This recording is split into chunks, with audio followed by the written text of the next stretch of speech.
నమస్తే, welcome to ఏఐటీవీ. Jubilee hills ఉప ఎన్నికలో అన్ని పార్టీలు కూడా నువ్వానేనట్టుగా తలపడతా ఉన్నాయి. ఒకవైపు బీఆర్ఎస్, బీజేపీ, కాంగ్రెస్ అన్ని పార్టీలు కూడా మరి గెలుపు కోసం తహతలాడుతున్నాయి. మరి మన మాజీ మంత్రి వర్యులు మల్లారెడ్డి గారు మనతో పాటు ఉన్నారు. మరి బీఆర్ఎస్ పార్టీ తరఫున ఇక్కడ సునీత గారు క్యాండిడేట్గా నిలబడ్డారు కాబట్టి మరి పర్ఫార్మెన్స్ ఎలా ఉంది, ప్రజల నుంచి మద్దతు ఎలా ఉంది, ఇక్కడ మరి Congress party, BRS party, BJP party మూడు పార్టీల్లో మరి ఏ పార్టీ గెలుపుకు అవకాశాలు ఎక్కువ ఉన్నాయని విధంగా సర్వేలు కూడా చెప్తా ఉన్నాయి. కాబట్టి మల్లారెడ్డి గారిని అడుగుదాని అభిప్రాయం ఏంటి తెలుసుకుంది. మల్లారెడ్డి గారు నమస్కారం సార్. నిజంగానే ఈరోజు పర్ఫార్మెన్స్ అన్ని పార్టీలు కూడా చాలా అద్భుతంగా చేస్తామని చూస్తున్నాం మనం. సో ముఖ్యంగా బీఆర్ఎస్ ఎప్పుడో క్యాండిడేట్ని డిక్లేర్ చేశారు. మాగంటి గోపీనాథ్ గారు మరణానంతరమే ఇమీడియట్లీ ఇక్కడ క్యాండిడేట్ని డిక్లేర్ చేశారు. ఏంటి సార్ మరి ప్రజలతో మీరు కూడా మమేక ఓతులు తిరుగుతున్నారు, ఎలా ఉంది రెస్పాన్స్? ఇప్పుడు ఎక్కడ చూసినా చూస్తూనే ఉన్నాం మనం కూడా. జూబ్లీ హిల్స్ అనేది జూబ్లీ హిల్సే కాదు, తెలంగాణ రాష్ట్రాన్ని భారతదేశంలోనే కన్వీనియర్గా రీతిలో 29 రాష్ట్రాలల్లో ఒక ఆదర్శ రాష్ట్రం, నంబర్ 1 రాష్ట్రం తీర్చిదిద్దిన ఘనత కేసీఆర్. మీరు ఎక్కడైనా చూసుకో, బుడ్డ పిల్లగాన్ని అడిగినా, ఒక ఆడబిడ్డని అడిగినా చెప్తారు. ఎందుకంటే 6 లక్షల మందిని 1000 గురుకుల పాఠశాలలు పెట్టి పేద ప్రజలను ఇంగ్లీష్ మీడియం చదివిపిస్తే వాళ్ళు ఇవాళ ఎంబీబీఎస్, ఇంజనీరు, సైంటిస్టులు, ఐఐటీలా ఇట్లా జాబులు వస్తున్నాయి. ఇప్పటిదాకా ఎవరికి ఐడియా రాలేదు దేశంలో. ఇన్ని గురుకుల పాఠశాల దేశంలో ఎక్కడ లేవు, పెట్టలేరు. అది మన కేసీఆర్ చేసిండే. దిల్దార్ కేసీఆర్ సీఎం. కేసీఆర్ లాంటి సీఎంను మనం చూడలేదు ఇప్పటిదాకా, చూడబోము కూడా. ఎంతమంది సీఎంలు వచ్చిపోయినరు, ఎంతమంది ఇంకా వస్తారు, కానీ అలాంటి పని చేసి అభివృద్ధి చేసే సీఎం లేడు, రాడు, మళ్ళా వస్తాడు.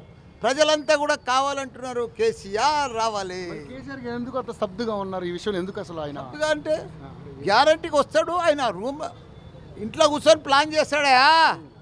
సీఎం ఉన్నప్పుడు కూడా ఎట్లా ప్లాన్ చేసిండు, ఎట్లా ఉండే తెలంగాణ, ఎట్లా హరితారం చేసిండు, ఎట్లా రోడ్లు చేసిండు, ఎట్లా 42 ఫ్లైఓవర్లు చేసిండు, హైదరాబాద్నే మార్చి పడేసిండు కేటీఆర్.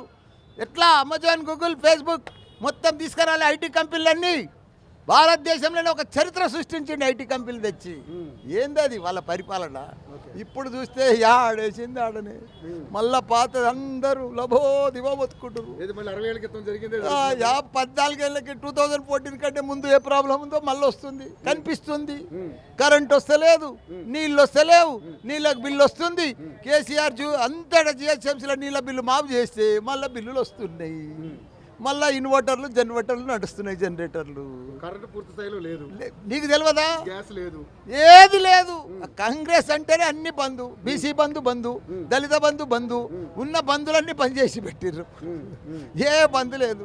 అన్న దుకాణాలు, వ్యాపారాలు అందరు కూడా బంద్ అయితేనే ఉన్నారు. 2 ఏళ్లలో ఏం జరగలేదా మల్లారెడ్డి గారు? నీకు తెలియదా? వచ్చే జరిగింది.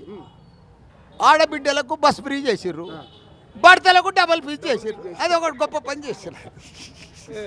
అది చేయలేదని కాదు, చేసిర్రు, గొప్ప పని చేసిర్రు. వీళ్ళ డబ్బులు ఆ డబ్బులు వాళ్ళ దగ్గర కూర్చున్నారు అంతే. ఇంట్లోకి వెళ్ళి భార్య తన ఫ్రీ ఇస్తున్నారు, భర్తకు డబల్ కూస్తున్నారు. ఏం టెక్నిక్ వాళ్ళది కాంగ్రెస్ వాళ్ళది. నిజంగా టెక్నిక్ మీరు ఫాలో అవ్వలేకపోతున్నారు. మాకు అభివృద్ధి తప్ప వేరే టెక్నిక్ తెలియదు, మాకు రాదు కూడా, అవసరం కూడా లేదు మాకు. ఓకే. కానీ సునీత గారు కూడా ఈరోజు సెంటిమెంట్గా, అంటే ఆవిడేదో భర్తపై బాధపడుతూ ఉంటే రకరకాలుగా వ్యంగ్యాలుగా మాట్లాడుతూ ఉన్నారు. ఏంది అది నువ్వే చెప్పు. ఎంత ఘోరం. నీ పేరేం పేరు బాబు? రవి. ఎంత ఘోరం. ఒక ఆడబిడ్డ భర్త చచ్చిపోయి బై ఎలక్షన్స్ వస్తే ప్రజలంతా వచ్చినప్పుడు, వాళ్ళ ఫాలోవర్స్ వచ్చినప్పుడు, వాళ్ళ ఓటర్స్ వచ్చినప్పుడు దుఃఖం రాదా? చూస్తే ఆ గోపి అనే గుర్తురాడా? అది ఏడిస్తే తప్ప? మన బిడ్డ అయినా ఏడిస్తే దాన్ని ఇదంటారు ఎలక్షన్లో. తప్ప, అది ఘోరం. ఎవరైనా బిడ్డనే అంతే. కానీ మల్లారెడ్డి గారు ఇక్కడ ఇది విచిత్రమైనటువంటి కాన్స్టిట్యున్సీ. మీకు తెలుసు ఇక్కడ 130,000 మంది మైనార్టీ ఓటర్స్ ఉన్నారు. సో నిన్న మొన్న కూడా ఒక రకమైనటువంటి వార్త బయటకు వచ్చింది. అజారుద్దీన్కి ఇక్కడ మంత్రి 12 గంటల ముహూర్తమే ఉంది, మంత్రిగా ప్రమాణ స్వీకారం చేస్తారు. అధికారికంగా మేమేం చెప్పలేదు కదా మాట్లాడుతున్నారు కదా కాంగ్రెస్ పార్టీ వాళ్ళు. అధికారికంగా మేమేం చెప్పలేదు.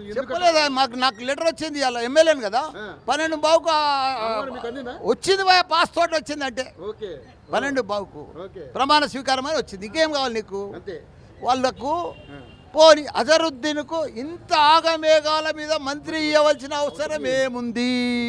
ఎందుకు ఇవ్వాలి? అంటే వాళ్ళకి భయం పుట్టుకున్నట్టే కదా జూబ్లీహిల్స్లో ముస్లిం సోదరులు మా ఫైట్ లేడు, కనీసం అజరుద్దీన్కు మంత్రాన్ని ఇస్తే వస్తారని చూస్తుంటారు. ఏది ఇచ్చినా ముస్లిం సోదరులు మాత్రం వెయ్యరు కాంగ్రెస్కు. మీ వైపే ఉన్నారా? ఎందుకు లేరా? ముస్లింలకు ఏం తక్కువ చేసినామయ్యా? భారతదేశంలో 29 రాష్ట్రాలల్లో ఎవ్వరు కూడా ముస్లింలకు వాళ్ళ రంజాన్ పండుగ నాడు పేద ప్రజలకు మంది మొక్కలు చూడకుండా వాళ్ళకందరూ కూడా సొంతం బిడ్డల లెక్క కొత్త బట్టలు పెట్టి కడుపు నిండే బిర్యానీ పెట్టిన ఘనత కేసీఆర్. షాదీ ముబారక్ కావచ్చు, ఏదైనా చూడయ్యా, ఒక పెళ్ళి అయితే ఒక 1,00,000 రూపాయలు ఇచ్చిన ఘనత కేసీఆర్. ఎవరిచ్చిరే? ఎవరు చేస్తున్నారు దేశంలో? ఏ రాష్ట్రం చేస్తున్నారు చెప్పు? ఏ సీఎంలు చేస్తున్నారు? మన సీఎం చేసినట్టుగా మన సీఎం అయ్యా, దిల్దార్ సీఎం కేసీఆర్. సార్ మల్లారెడ్డి గారు, ఇక మరి ఈసారి పర్ఫార్మెన్స్ ఎందుకంటే బీఆర్ఎస్కి మంచి అవకాశం ఉందని మీరు అంటున్నారు. ఇటువైపు నవీన్ యాదవ్ కూడా గట్టిగా ఫైట్ చేస్తా ఉన్నాడు. పైగా 42% రిజర్వేషన్ ద్వారా ఆయనకు బీసీకి ఇవ్వడం జరిగింది. ఇక్కడ అగ్రకులాల ఎలా ఎలా చూడు, అగ్రకులాలు బీసీలని లేదు. బీసీలంతా నవీన్ యాదవ్కి వేస్తారా? ముస్లింలు అంతా ఆయనకి వేస్తారా? ఇక ఎలక్షన్ ఎందుకు ఇనాల్మోస్ట్ అవుతుంది అది వాళ్ళిద్దరు వేస్తే. వెయ్యరయ్యా వాళ్ళు. బీసీలకు చేసింది ఎవరు? బీసీ బంధు చేసింది ఎవరు? కాంగ్రెస్ ప్రభుత్వం. బీసీ బంధు స్టార్ట్ చేసింది ఎవరు?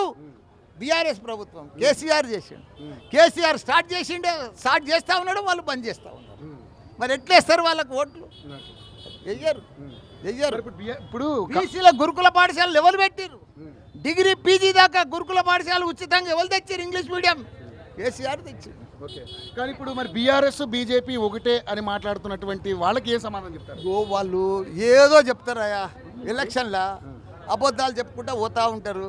బీఆర్ఎస్ బీజేపీ ఎట్లయితుంది?